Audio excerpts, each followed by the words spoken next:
All right, the simplest form of a radical expression. Remember, a radical is anything that has that in it. So these are the requirements to leave your answer in simplest form. There can be no perfect square factors left in the radicand. Where's the radicand? Talked about that yesterday. Yes. It's underneath, right. It's like the discriminant, remember? That's a radicand. It's whatever's underneath. There can be no fractions in the radicand. Whatever's underneath that square root can't be a fraction. And there can be no radicals in the denominator. So this one right here is this, and we're going to do that tomorrow. So I'm going to tell you about that tomorrow, rationalizing the denominator. Okay, simplify. We have to simplify all of these, but you cannot just go to your calculator and write down the decimal form because that does not meet the requirements of simplify. So, no decimals in the answer. You must use perfect squares to factor and simplify. So let's just write a perfect square list. It's going to help us. These are the factors we're going to use. Okay, so the smallest perfect square that we use would be what? 2 times 2, which is 4, then 9, then 16, 25. We'll see how many we can fit on here. And these help us because when we take their square root, it's an integer. It's not a decimal. And they go forever. That's the list you're going to use today. This unit, it's helpful if you know your times tables. If you don't know your times tables, it doesn't mean you can't do this unit. You just have to use the calculator. You have to keep checking. Okay? All right, let's start. So we had to simplify the square root of 48. You cannot go to your calculator and get the square root of 48. That is not doing it. That's not what we're doing here. We're going to leave our answer with no decimals.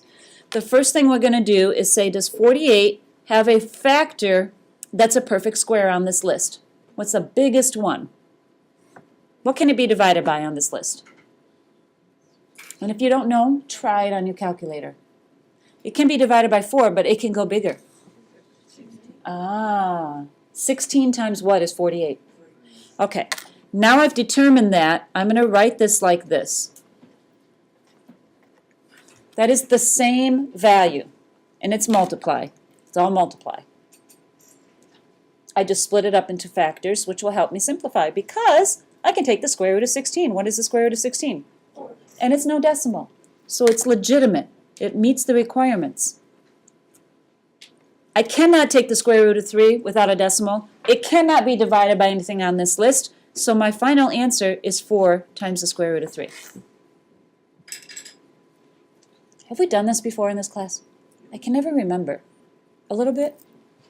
Okay. All right, well, let's do this one then. 24. If I do it on the calculator, it gives me a decimal. So I can't do that. I've got to find something on this list that I can divide by. 4. That's the biggest one. So the square root of 4 times the square root of what? 4 times 6 is 24. That helps me because I can take the square root of 4, which is what? 2. Make sure 6 cannot be divided by anything on here. It can't, can it? Without a decimal. So that's just part of my answer then. And that's it. All right, you do this one.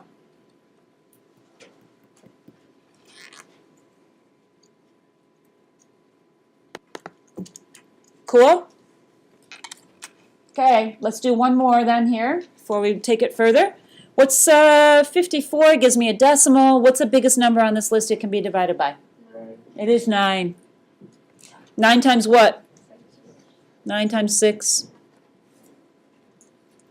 Take the square root of 9 is 3 times the square root of 6 because 6 cannot go any further. Okie dokie? You know it gets better, of course. Can't have them all be like that. All right. So this is going to be the same kind of idea. You see how we took this and split it up into 2? We're going to do the same thing here. We're going to take it and write it like this. The square root of 25 times the square root of x squared.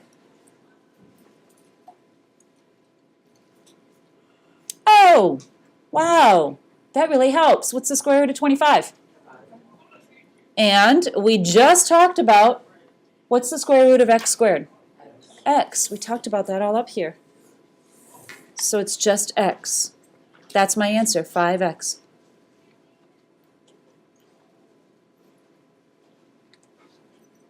Cool? Okay. This next one, some of you may see it quicker and not need to write it all out, but I'm going to write it all out. Hopefully you all see it.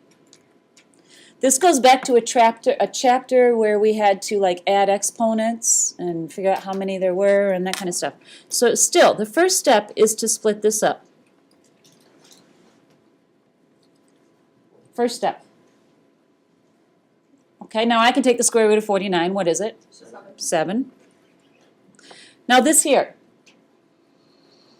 Some of you can deal with it like that. Others of you may want to look at it like this. I'm going to rewrite this as z squared times z squared. Is that the same number of z's? Yeah. Still 4 z's under there, right? Now, I'm going to say, okay, well, I know that the square root of z squared is equal to what? Z, right? Let me just write this over. Now I'm going to take and split that up. See what's happening here? What's the square root of z squared? Z. So this is 7 times z times what? Z. And then I rewrite that answer as 7z squared. Now, maybe you don't need to write that all out if you can see it, but as you're learning it, it's a good idea. I'm going to write it a little less, this next one. Okay, this is not an even number, so that's okay. I'm still going to split it up, square root of 36, but I'm going to write x to the 5th as x squared times x times x. Is there still 5 x's underneath there?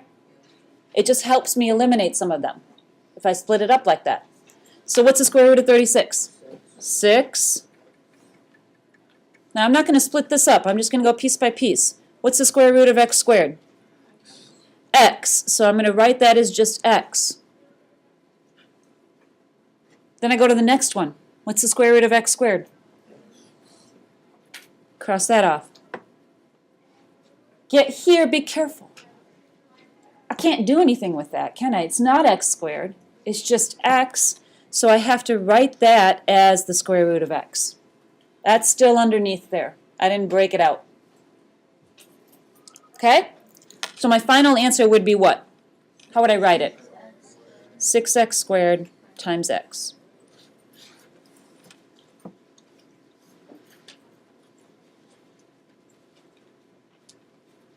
Okay, this one takes it just one more step. I can't take the square root of 18, but 18 has a factor on this list. What is it? 9. So I'm just going to automatically write 18 as the square root of 9 times the square root of 2. That's 18 there. Then I'm going to write y to the 7th as what? What do you think? Anybody got any ideas? I'm going to split it up so I can work with it. Y squared. Is that still 7 y's? Yes, it is. Now let's make it pretty. You ready? Square root of 9 is what? I can't do anything with this without a decimal, so it's got to remain in that form.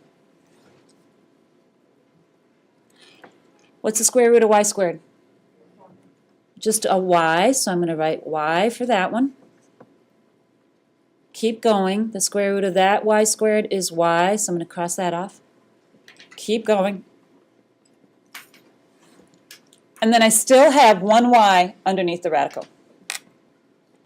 Now, you can't leave your answer like that because it's just not pretty.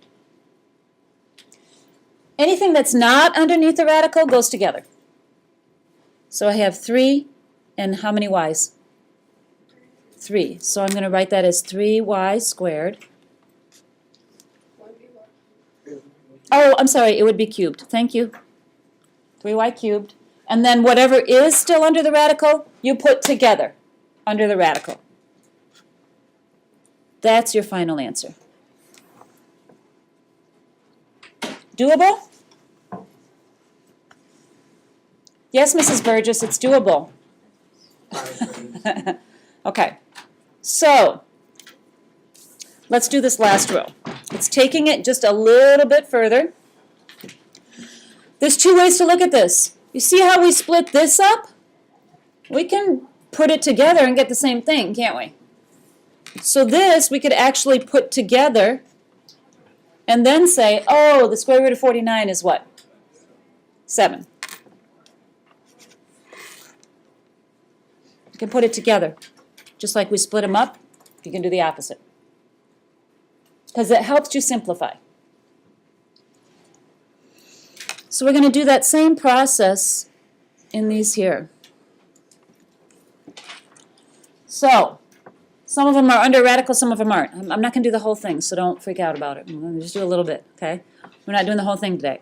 So, the 3 stays outside. But I'm going to put these together to see if it helps me underneath 1. So I have 2b to the 4th. Do you see that? There were 3 b's and 1 b, and I put them together, so I have 4 b's. Yes, yes? Okay. Now, maybe I can take this further. The 3 stays the same. I'm going to split this up, and I'm going to split b to the 4th up as what? What am I split b to the 4th up as to help me? B squared times b squared.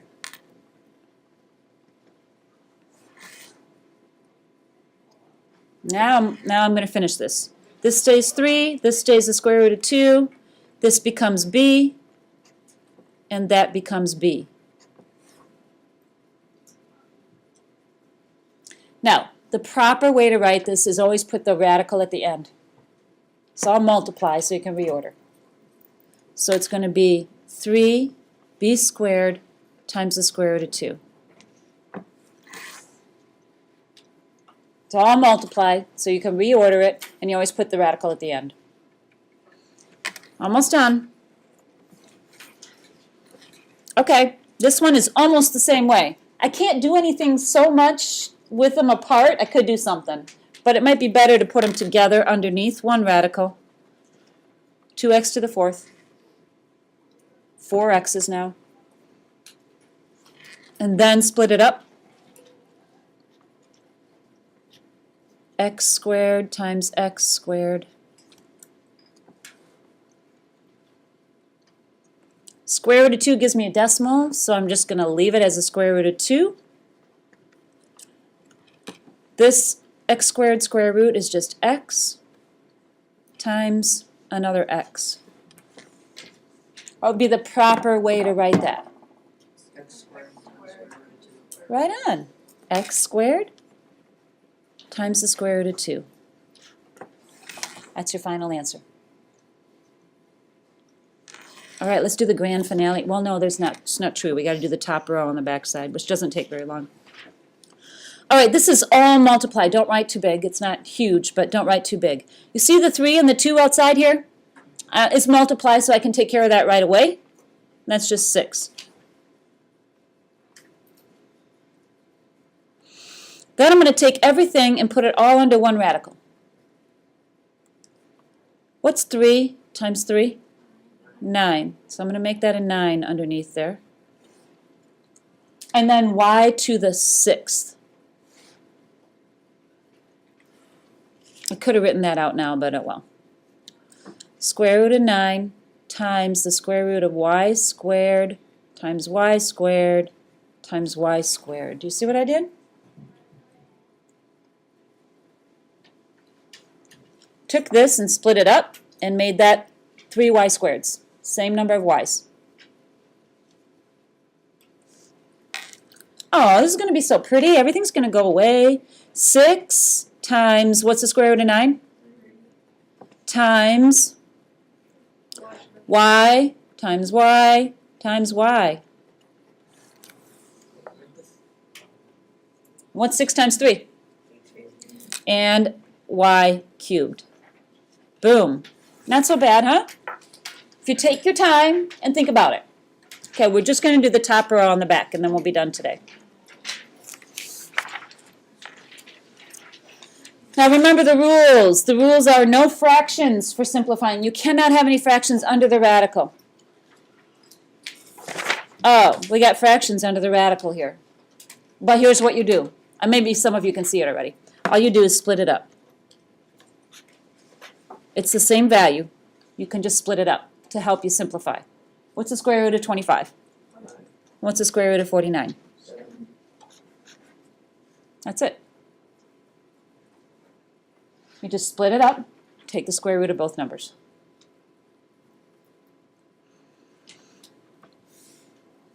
Okay, let's split this one up. Can't have fractions, so I always start by writing it split up and see if it helps. Can I take the square root of 5? Can it be divided by a perfect square? No, so it's just going to stay the square root of 5, but my denominator is going to become what?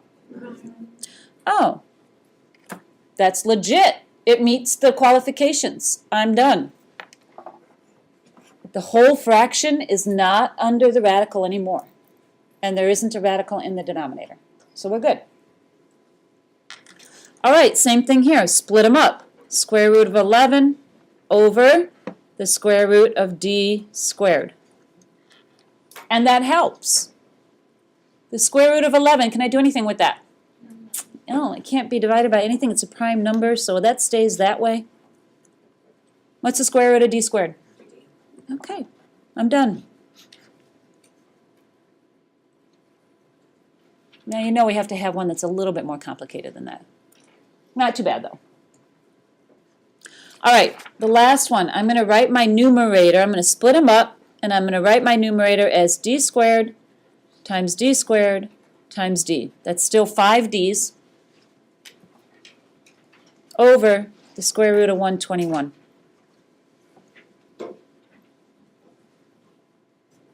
Down below, I'm going to simplify my numerator. What's the square root of d squared? D. And then I have another one of those. And then I just have to write that as the square root of d. Or excuse me, not 9, d. And what's the square root of 121? 11. So I went down here. This is what I have now. And I have to do one more thing to make it pretty. What do I have to do? Yeah, write it as d squared times the square root of d over 11. Cool? All right. Let me show